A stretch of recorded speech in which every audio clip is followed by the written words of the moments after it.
Hello Bangla নাটক প্রিয় জনগণ, কেমন আছেন সবাই? আশা করি সবাই ভালো আছেন। তো বন্ধুরা, চলে আসলাম নতুন ধামাকাদার একটি নাটকের আপডেট নিয়ে। আজকের নাটকটি যারা যারা মুশাররফ করিম ফ্যান আছেন তাদের জন্য। তো বন্ধুরা, এই নাটকটি হলো অন্ধকার শহর। খুবই সুন্দর একটি নাটক ও সাধারণ একটি নাটক। এই নাটকের মধ্যে ফাটিয়ে অভিনয় করেছেন মুশাররফ করিম। মুশাররফ করিমের সাথে খুবই সুন্দর অভিনয় করেছেন যে নায়িকাটা, তিনিও খুবই সুন্দর অভিনয় করেছেন। তো বন্ধুরা, আমরা এই নাটকে দেখতে পারি মুশাররফ করিম কি অসাধারণ একটি নাটক অভিনয় করেছেন। এই নাটকের মধ্যে থ্রিল রয়েছে, এই নাটকের মধ্যে মানে টান টান উত্তেজনা রয়েছে, খুবই ভালো লাগছে। বাংলা অনেক ছবির চেয়ে এই নাটকটি আমার কাছে খুবই ভালো লাগছে। তো বন্ধুরা, আপনারা যারা যারা এই নাটকটি এখনও পর্যন্ত দেখেন নাই, এই নাটকটি কিন্তু ইউটিউবে অ্যাভেলেবেল রয়েছে। এই ঈদের মধ্যেই কিন্তু এই নাটক রিলিজ হয়েছে।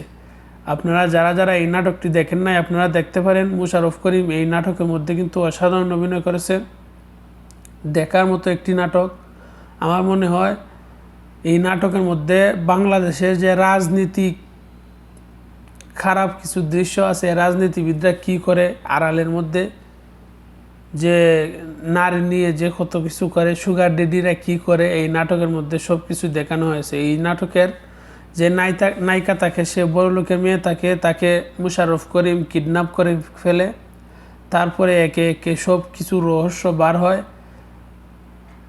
লাস্ট পর্যন্ত দেখা যায় সেই নায়িকার বাবা মা খুবই খারাপ থাকে, মায়ের বয়ফ্রেন্ড থাকে, বাবা যে নেতার পিছনে কাজ করে সে অনেক খারাপ কাজ করে, তার বাবা মা খুবই খারাপ। এই বিষয় নিয়ে পুরো নাটকটি তুলে ধরা হয়েছে। তো বন্ধুরা, আপনারা যারা যারা এই নাটকটি দেখেন নাই, আপনারা তাড়াতাড়ি এই নাটকটিকে দেখে ফেলেন। এই নাটক কিন্তু বাস্তবতার সাথে মিল রেখে বানানো হয়েছে। আমার কাছে খুবই ভালো লেগেছে এই নাটকের মধ্যে। আপনারা যারা যারা থ্রিল পছন্দ করেন, এই নাটকটি আপনাদের কাছে খুবই ভালো লাগবে। এই নাটকটি মাস্টারপিস একটি নাটক, আমার কাছে তো অসাধারণ লেগেছে। আপনারা এই নাটকটি দেখে আপনারা কিন্তু কমেন্ট বক্সে বলবেন এই নাটকটি আপনাদের কাছে কেমন লেগেছে। তো বন্ধুরা, আজকে এ পর্যন্তই। যারা যারা মুশাররফ করিম ভক্ত আছেন, সবাই আমার এই চ্যানেলটিকে সাবস্ক্রাইব করে পাশে থাকবেন। আল্লাহ হাফেজ।